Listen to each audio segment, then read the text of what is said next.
Hello guys, welcome to Ruang Crypto Channel. Dan hari ini kita akan membahas mengenai update dari pergerakan Bitcoin pada hari ini. Pair yang kita gunakan saat ini adalah BTC USDT.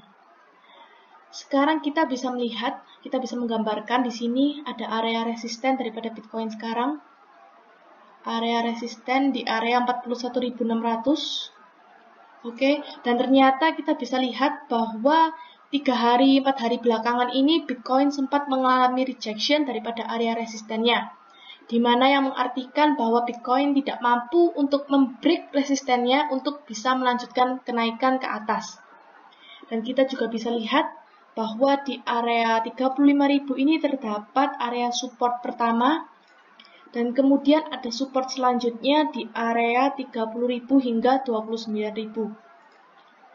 Dan kita juga bisa lihat bahwa ternyata Bitcoin ini sekarang sedang bermain-main di area 41.000 hingga 37.000, di mana ternyata di area support pertamanya dia juga mengalami rejection atau pemantulan ke atas.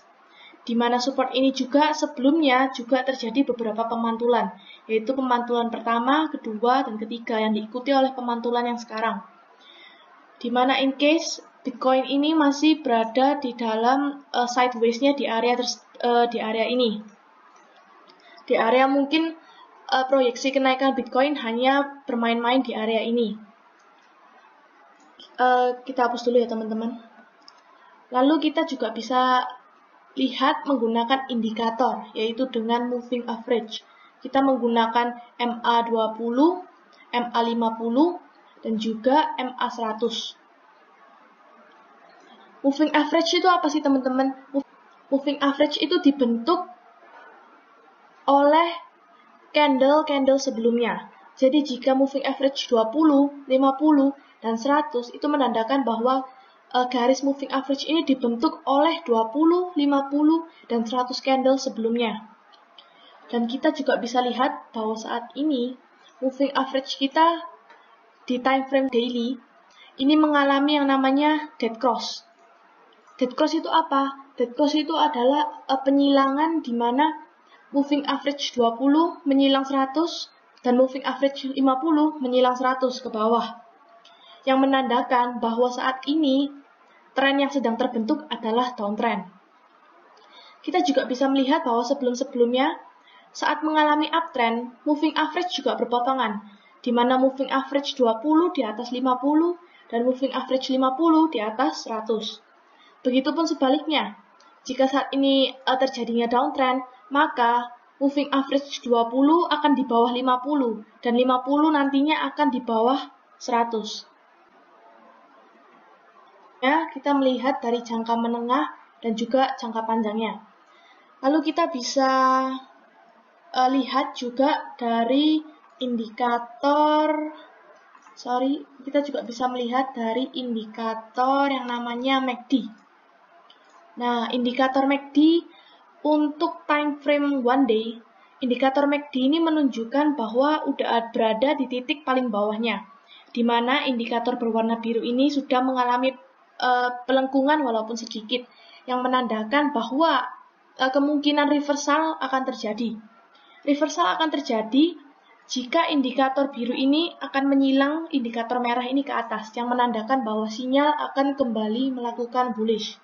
Tapi hal ini masih belum bisa dapat dipastikan karena tergantung kembali lagi kepada fundamental yang terjadi.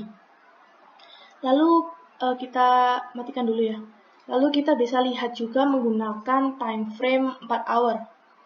Nah, dalam time frame 4 hour ini kita juga bisa lihat bahwa di area ini sebenarnya terjadi pola chart pattern, yaitu double bottom, di mana pola ini akan berbentuk seperti huruf V ini. Harusnya Bitcoin ini dapat naik ke area resistennya. Jika dapat menembus dari area resistennya ini, maka Bitcoin akan dapat mengalami kenaikan sebesar dari jarak neckline ini ke bottomnya, yaitu sebesar kurang lebih sampai kepada MA100-nya. Dan kemudian di MA100 ini kita akan bisa melihat apakah dia terjadi rejection kembali atau malah melakukan pemantulan ke atas. Tapi saat ini double bottom ini masih belum valid. Karena mengapa? Karena pada saat ini harga yang terjadi belum mampu untuk menuju ke area resisten pertamanya, yaitu di area 41.600.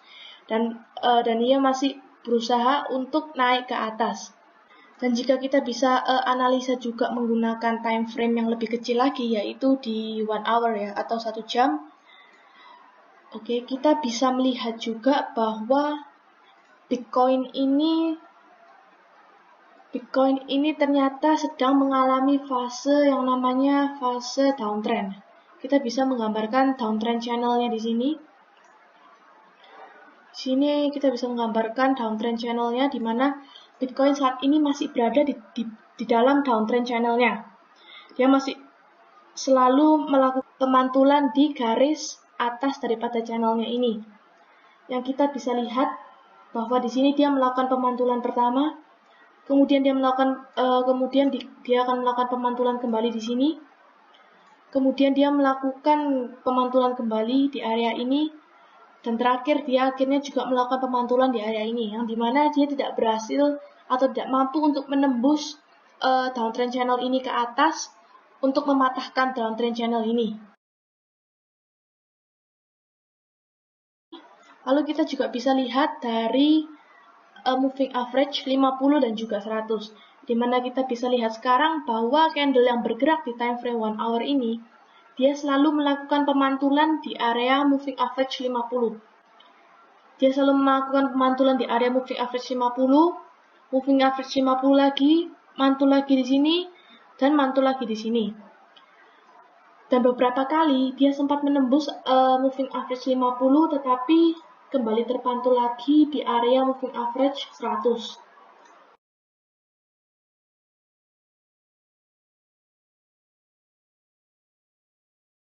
Kemudian juga jika kita gambarkan juga dari time frame yang mungkin lebih kecil, di time frame 15 menit, untuk yang mau scalping mungkin bisa menggunakan time frame yang lebih kecil ini, karena saat ini keadaan Bitcoin yang masih belum menentu. Yang menurut saya jika masuk saat ini masih rawan karena adanya berita-berita yang terjadi. Kita bisa melihat bahwa di sini ada sebuah pola, yaitu bullish flag, di mana pola ini adalah pola yang menandakan adanya kenaikan bullish. Tapi kita masih belum bisa memastikan karena pola ini masih belum valid di Bitcoin ini. Dan seharusnya pola bullish ini terjadi seperti ini. Saat dia melakukan pemantulan ke bawah, ke area support, dia akan naik. Kemudian akan bermain di area bullish flag-nya. Kemudian saat dia berhasil untuk break daripada garis atas ini, dia akan melanjutkan kenaikan sampai kurang lebih ke resisten selanjutnya. Jika ia berhasil break daripada garis bullish flag yang atas ini. Tapi jika mungkin ada berita lagi yang mungkin kurang mengenakan ya, mungkin bisa saja dia tidak berhasil untuk break ke atas, dia malah melanjutkan penurunan ke bawah, retest di supportnya, kemudian akan melanjutkan penurunan ke area bawah. Kita bisa melihat menggunakan indikator lagi, yaitu indikator MACD. Nah, indikator MACD di time frame 1 hour ini, kita bisa melihat bahwa saat ini Bitcoin membentuk sebuah dead cross di indikator MACD ini. Nah, dia membentuk sebuah dead cross di mana garis biru ini menyilang ke bawah garis merah, yang menandakan bahwa kemungkinan yang terjadi adalah pola pembalikan atau reversal menuju bearish. Tapi hal ini masih belum dapat dipastikan juga. Apakah benar-benar sinyal daripada MACD ini mengarah ke bawah atau justru sebaliknya, malah berbalik arah menuju ke atas. One day menggunakan, kita kecilin dulu ya, kita close dulu MACD-nya, menggunakan indikator yang bernama RSI atau Relative Strength Index, di mana indikator ini masih menunjukkan bahwa adanya area oversold di area ini. Kemarin Bitcoin sempat hendak untuk menembus area area daripada oversold ini di titik ini, tapi ternyata tidak berhasil. Dan bahkan saat ini Bitcoin masih bermain-main di area oversold-nya. Oke, sekarang kita akan membahas mengenai fundamental atau news terkait Bitcoin yang kemarin sempat mengalami dump seperti yang satu ini. Pada tanggal 19 Mei kemarin muncullah berita ini yang mengatakan bahwa China akhirnya melakukan ban pada financial and payment institution mengenai kripto, yang mengatakan bahwa untuk menghindari adanya penipuan terhadap Bitcoin atau cryptocurrency, dan juga untuk menghindari adanya spekulasi yang berlebihan mengenai Bitcoin. Dan hal ini menyebabkan banyaknya para investor atau trader yang panik akhirnya menjual Bitcoin mereka dan akhirnya membuat Bitcoin menjadi dump. Dan kemudian diteruskan oleh kemarin pada tanggal 21 Mei keluar lagi berita dari China bahwa dia akhirnya memberikan peringatan keras untuk memberhentikan perdagangan maupun mining daripada Bitcoin. Dan hal ini menimbulkan penambang di China akhirnya harus menjual hasil daripada tambangan Bitcoin mereka. Maka dari itu bisa disimpulkan bahwa saat ini adalah food season, di mana fear, uncertainty, and doubt, di mana banyaknya berita-berita yang tidak jelas dan tidak pasti yang menyebabkan pergerakan pasar kali ini naik dan turun selalu. Dan bisa kita lihat selama food berlangsung ini, saat Bitcoin dump, ternyata whales para pemain besar maupun institusi besar ternyata masuk di pasar pada saat Bitcoin mengalami dump, sehingga mereka melakukan proses akumulasi di harga terendah. Banyak yang mengatakan bahwa hal ini sudah direncanakan oleh para pemain besar atau whales, sehingga muncullah sebuah quotes di mana buy on food and sell on clarification.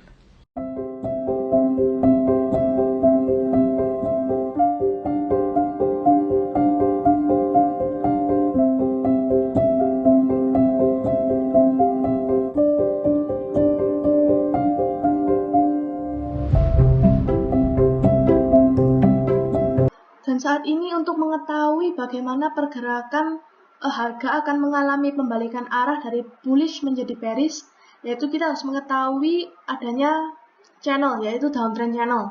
Kita bisa menggambarkannya di mana menggabungkan titik higher low terakhir dengan higher low yang sekarang.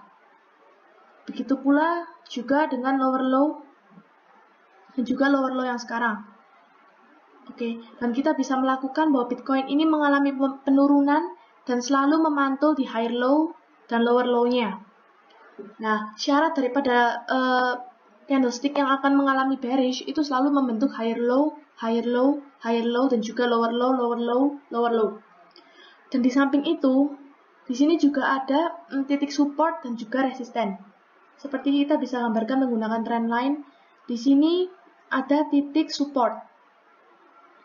Oke, pada saat Bitcoin bergerak menuju ke bawah, ke area supportnya dia, ternyata supportnya berhasil di break. Yang akhirnya support ini akan menjadi resisten. Kemudian di sini juga ada titik support selanjutnya. Kita gambarkan dulu. Di sini juga ada titik support selanjutnya. Pada saat harga ini bergerak di area ini, kemudian menuju supportnya dan ternyata supportnya di break kembali ke bawah, support ini akan menjadi titik resisten. Dan seterusnya, saat ini di sini juga ada titik support. Nah, saat harga ini bergerak menuju ke bawah dan akhirnya support ini ditembus lagi, maka support sebelumnya akan menjadi resisten. Seperti teori bahwa jika downtrend terjadi, maka titik support yang sebagai lantainya, jika di break ke bawah, akan menjadi resisten atau sebagai atapnya. Dan ini juga berlaku guys, kalau misalnya di uptrend channel ya. Jadi kita juga harus bisa membedakan uptrend channel sama downtrend channel seperti ini. Ini uptrend channel seperti ini. Sama-sama selalu membreak resistennya, kemudian resisten menjadi support. Di sini juga membreak resistennya, kemudian menjadi support. Lalu mungkin kita bisa hapus dulu dan kemudian kita juga bisa mempelajari dengan adanya chart pattern. Kita bisa ke time frame yang lebih besar lagi, ke time frame one day. Nah, di sini ada beberapa chart pattern yang mungkin terjadi yang bisa menunjukkan adanya pola bearish. Yaitu yang pertama adanya pola head and shoulders. Seperti ini left shoulders, ini head. Kemudian ini ada right shoulders. Nah, yang dimana pola ini adalah pola pelanjutan untuk bearish, yang ternyata terbukti bahwa akhirnya Bitcoin ini setelah membreak daripada pola head and shoulders ini melanjutkan penurunan sampai kepada targetnya. Kemudian selain daripada pola ini, sebenarnya selain daripada pola head and shoulders, kita mungkin bisa hapus dulu.